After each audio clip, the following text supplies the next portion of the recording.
Gaaffii namoota baay'ee irraa kaanee har'a maal waliin ilaallaa? Waa'ee dhukkuba asmii.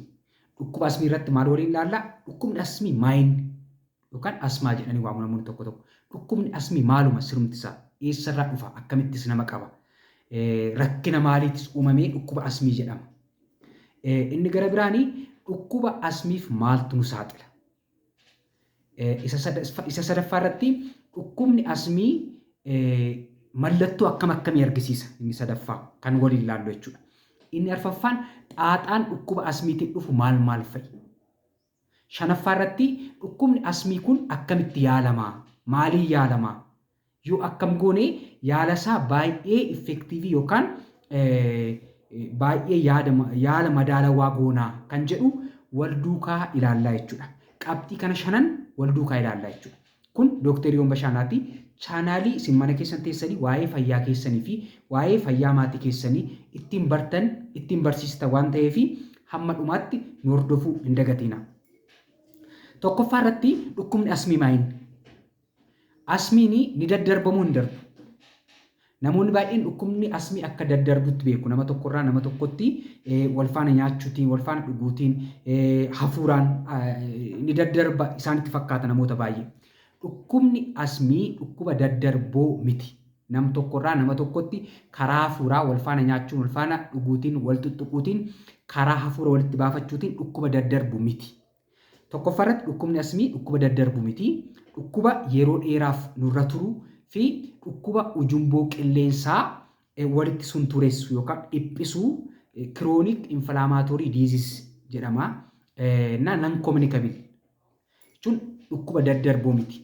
Dhukkuba ujumboo qilleensaa dhiphisuu fi sekireeshinii dhangala'aa achirra jiru yeroo baay'atu qilleensi sirriitti oliif gadi akka hin deemne dhukkuba taasisudha.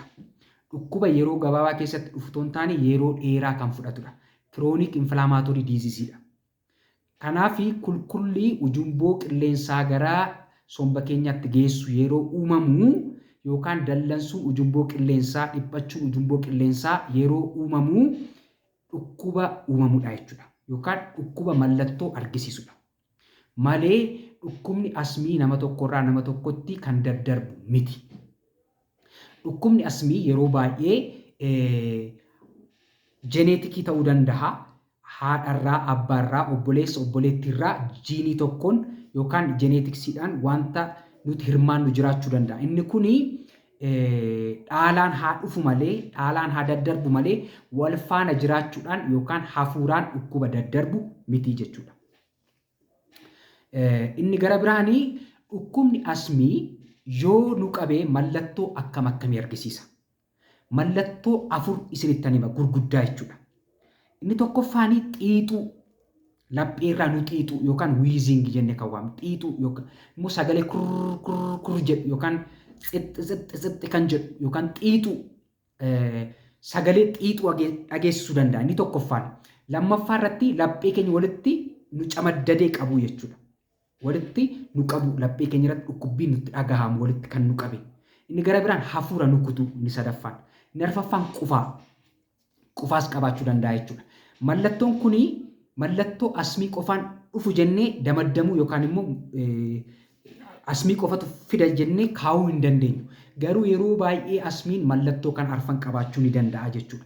Irratti immoo nam tokko xiixuu qabaatee, qufaa qabaatee, wanta isa affanu yookaan immoo hafuura ciccituu qabaatee, laphee isaa irratti wanta cimdid godhee isa qabu jiraatee yoo maatii keessa asmiin jiraate abbaansaa yookaan harmeensaa yookaan obboleessa obboleettiisaa asmii yookaan alaarjii yoo qabaatan yookiin immoo namichumti milikkita yookaan mallattoo kan argisiise immoo alaarjii yoo qabaate alaarjii funyaanii haa ta'u alaarjii gororoo haa ta'u yookaan immoo alaarjii gogaas haa ta'u yoo qabaate warri kunis sappoorti godhu jechuudha. Asmaa ta'uusaa wantoota faaktarii sappoorti godhanii jechuudha. Inni gara biraan immoo yoo mallattoon kun mallattoon qufa'uu kun mallattoon hargansuun ciccituu yookiin sirna hargansuu nu affanuu kun mallattoon inni asirraa xiixu kun yoo qorraan nutti cimate keessumattuu halkan sa'aatii 9 booda haga 12 gara bariituu fa'aa nutti cima yoo ta'e yeroo qorraan nutti cima yoo ta'e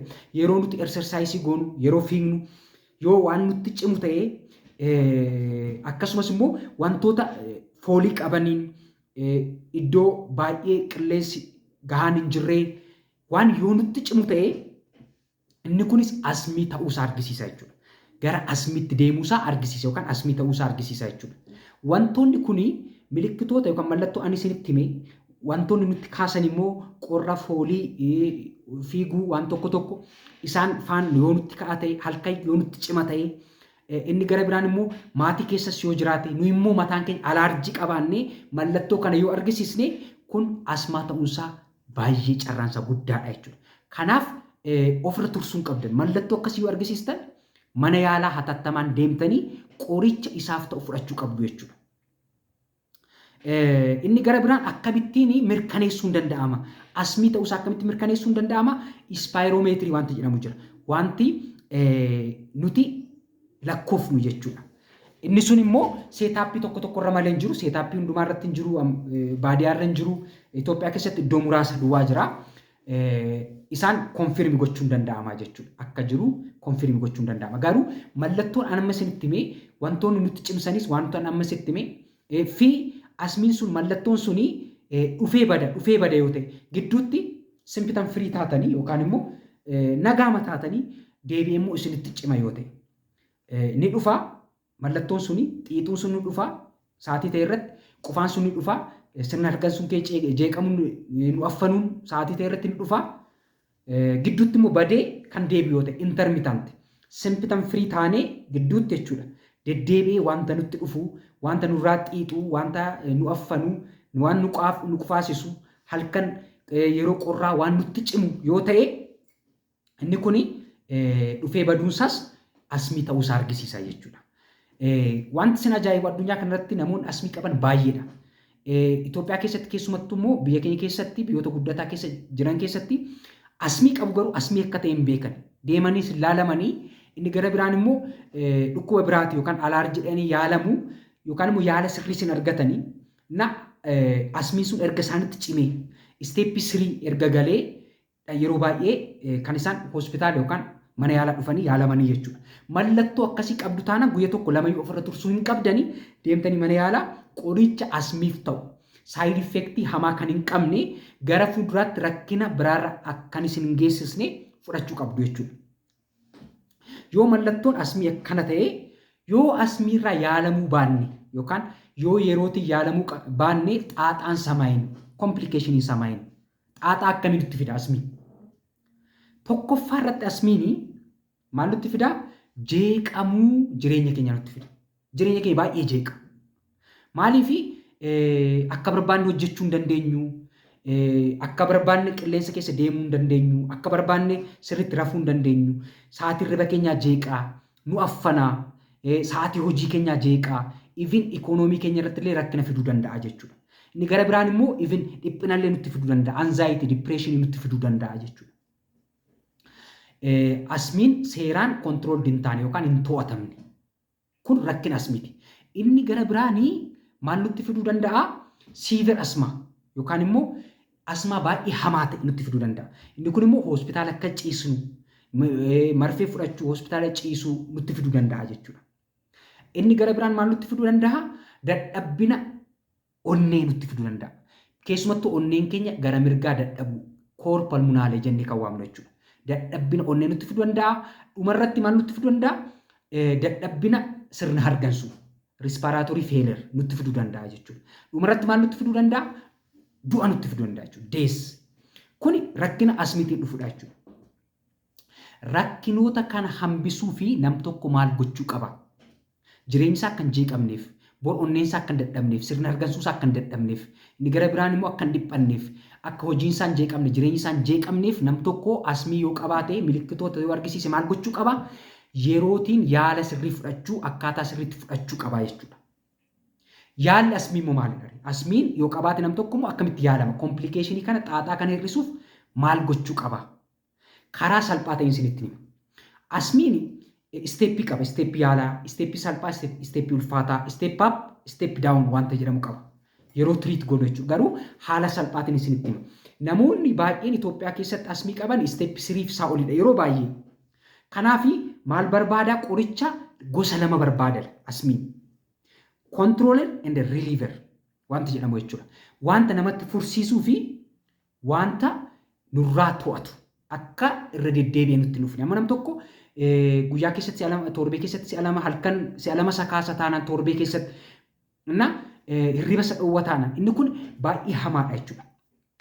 Yeroon isiniin jedhu isteeppi siriif saawolidha. Kanaaf maal gochuu qaba? Sirriitti qorichoota kontiroolerii fi riiliiverii fudhachuu qaba jechuudha. Yeroo baay'ee namoonni ishee kana duwwaa fudhatu. Ishee kana yoo beektu jechuudha. Isheen kuni kan oksijiinii jedhanii waamu yeroo tokko tokko jechuudha. Maalidhaa? Kan biifamudha jechuudha. Isheen kun riiliiveriidha. Namoonni yeroo baay'ee ishee kana duwwaa fayyadamtan qoricha ishee kana duwwaa ishee cuquliisa kana jechuudha. Kana duwwaa fayyadamtanii asmiin keessan yeroo muraasaa booda isinitti hammaachuu sanaaf sirriitti na dhaggeeffadha. Kanaaf maal gochuu qabdu? Kana duwwaa fayyadamuuf furmaatan ta'u. Kun fursiisistuudha malee to'attuu miti. Kan nurraa to'attuu miti jechuudha. Kanaaf ishee kana duwwaa hin fayyadamina. Yoo fayyadamtanii kana lamaan walitti fayyadamuu qabdu jechuudha. Ishee kana faana. Ishee kun boroonii. Isheen kun ineeldi koortikoo istiroidiidha. Isheen kun bronchodilator jedhamti jechuudha. Asmiin qorichoota kana lamaan walitti qabachuu qaba jechuudha. Qoricha kana lamaan walitti kan qabus qorichi baay'ee ariifii ta'e bestii ta'e jira. Simkoortii inni kan waamnu jechuudha. Akkuma footoo kanarratti argitan isheen kun immoo footoo kanarratti kan argitan immoo lamaanshii kan qabdudha jechuudha. Kanaaf ishee xiqqoo ishii wuddii ta'uu dandeessi lamaanshii kan qabdu yoo kana lamaan walitti bitattan ishee kanaaf ishee kana jechuudha. Isheen harka koo bitaarraa kun birooniin kun kontirooler jedhamti to'attuu. Isheen kun immoo fursiisistuu yookaan riiliiver jedhamti jechuudha. Kanaaf nam tokko even kana duwwaa fudhachuurraa kana duwwaa fudhachuutu caala jechuudha. Sababiin isaa makaanizimiin asmiin ittiin uumamu inni tokkoffaaf inni olaanaan infilaamatooridha. Isheen kun immoo wanta kulkulee sana wanta dallane sana waan to'attuu fi baay'ee barbaachisti jechuudha. Isheen kun ishee kana duwwaa hin fudhatina. Namoonni baay'een ishee kana akka fudhattan beeka. Ishee kana duwwaa fudhachuu hin qabdani jechuudha. Kana lamaan isaa walitti fudhachuu qabdu. Yoo ta'u baatellee kana duwwaa fudhachuudha malee kana duwwaa fudhachuun furmaata hin ta'u jechuudha. Inni biraan immoo akkaataatti fudhatan hin beekan namoonni baay'een. Even namoota baay'ee fi asmiin waan isaan tammaatuu fi qoricha kana akkatti fudhatan hin beekan jechuudha. Qoricha kana jalqabaa hurgufuu qabna. Sirriitti hurgufnee isa booda kana qadaada sarraa bannee erga akkasitti hafuura keenya baasnee isa booda irraa banneeti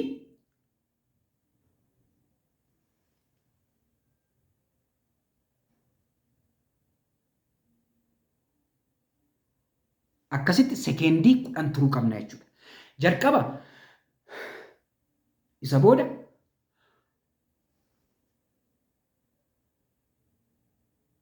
akkasitti sekeendii 10 jalqaba hafuura keenya jennee baasnaa isa booda hafuura keenya yeroo galchinu irratti biifnaa jechuudha. Isa booda hafuura keenya afaan keenya walitti cufnee daqiiqaa taa'uu qabna jechuudha. Namoonni baay'een teeknikii kana sirriitti hin fayyadaman. Kanaaf persentii 80 akkatti fayyadaman hin beekan. Kanaaf asmii isaanitti cima. Kun qorannootiin kan mirkanaa'edha jechuudha. Kanaaf sirriitti akkamitti akka fayyadamtan yoo isin hin galle ta'e hakiima yookaan dooktera follow up yookaan immoo isin hordofu sirriitti gaafachuudha. Akkamitti akka fayyadamtan beekuu qabdu jechuudha. Kanaaf qoricha kontiroolerii fi riiliiverii fayyadamuu qabdu jechuudha. Sirriitti kana seeraan qabachuu qabdu. Inni biraan qoricha liqinfamudha. Qorichi liqinfamu siiver asmaaf kan kennamudha. Asmii baay'ee hamaa ta'eef. Namoonni baay'een qoricha liqinfamu irraa ka'u. Inni kun sirrii miti. Qorichi liqinfamuu saayid effektii baay'ee qaba. Oolaar koortikostiroid teeraappiin saayid effektii baay'ee qaba. Saayid effektii haphachuu lafee haphachuu lafee immuniitii keenya gad buusuu. Inni gara biraan sukkaara keenya ol kaasuu. Dhiibbaa dhiigaa keenya ol kaasuu danda'a waan ta'eef inni gara biraan immoo kalee keenya miidhuu, tiruu keenya miidhuu waan danda'uuf qoricha liqinfamurraa miti kan kaa'amu jechuudha. Saayid effektiin warra kanaa baay'ee gad bu'aa waan ta'eef seeraan akkaataa teeknikii isa eegne yoo fayyadamne asmii to'achuu ni danda'ama. Dhugaan asmii irratti jirtu immoo isinitti hima. Namoonni baay'een tokkoffaa namoonni baay'een asmii qabaachuu isaanii ignore godhu jechuudha. Hin amanani asmii akka qaban jechuudha. Asmii qabdu yoo jedhan lakki hin qabnu jedhu. Inni biraan immoo oksijiinii kana hin fudhadhu jedhu namoonni baay'een. Kanammaa hin fudhadhu. Oksijiinii kana yoo fudhanne hin baraa, hin laammadaa siin jedhu. Kun sirrii miti. Qoricha kana seeraan yoo fayyadamne keessumattuu ishee kana ishee biroonii kana yoo seeraan fayyadamne fi lamaansaa al takkaatti Isheen kun yeroo nutti qofa fayyadamna. Ishii kana immoo yeroo hundumaa fayyadamuu qabna. Ganamaas lama lama yoo fayyadamne kun ganama tokkos galgala tokkos fayyadamuu dandeenya. Akkaataa siiveriitii yookaan sadarkaa sarratti hundaa'e jechuudha. Kan of biraa dhabuun qabdan asmiif jechuudha. Kuni kontiroolerii waan ta'eef yeroo hundumaa kan fudhatamudha. Ganamaaf galgala jechuudha. Isheen kun yeroo nutti duwwaa fayyadamna. Ishee kana baay'istanii hin fayyadamina. Yeroo isin affanu duwwaa fayyadamuu qabdu. Torbeetti lamaaf isaa ol fayyadamuun gaarii miti guyyaatti. Guyyaa lamaaf isaa ol fayyadamuun gaarii miti jechuudha. Yeroo isin affanu duwwaa fayyadamtu. Isheen kun garuu walirraa cituu hin qabdu jechuudha. Walitti lamaansaa kan qabu yoo qoricha argattan simkoorti kan jedhamtu ariifiidha. Baay'een xiqqoo ishii kostiidha malee yoo isa argattan inni akkaataa faarmaasii yookaan immoo faarmaasitiin ajajetti fayyadamuu dandeessu jechuudha. Kanaaf dhugaan jirtu wantoota qoricha afuufaman kanaa fayyadamuun dirqamadha jechuudha. Isa liqinfamurra isa afuufamu kanatu baay'ee gaariidha jechuudha. Maaliif saayid effektiin isaa baay'ee salphaadha. Maaliif daariiktii ujumboo qilleensaa irra galee ujumboo qilleensaa keenya dallansuu isaa qulqullina isaa hir'isaa sekireeshinii isaa hir'isaa akka inni banamus taasisa waan ta'eef baay'ee gaariidha. Saayid effektii biraa hin qabu. Faayidaan ooluu qabuuf oolaa jechuudha. Inni liqinfamu garuu saayid effektii biraa kalee keenya irratti, tiruu keenya irratti akkasumas immoo lafee keenya irratti, immuniitii keenya irratti rakkina fiduu waan danda'uu fi isarratti baay'ee dipeendenti ta'uu hin qabdanii jechuudha. Inni gara biraan dhugaan jirtu asmiirratti asmiinii guutummaa guutuutti fayyuu dhiisuu danda'a. Waan sin hubachuu qabdan jechuudha. Maal gochuu qabnaree asmiin yaalamuu danda'a. Tiriitabiliidha.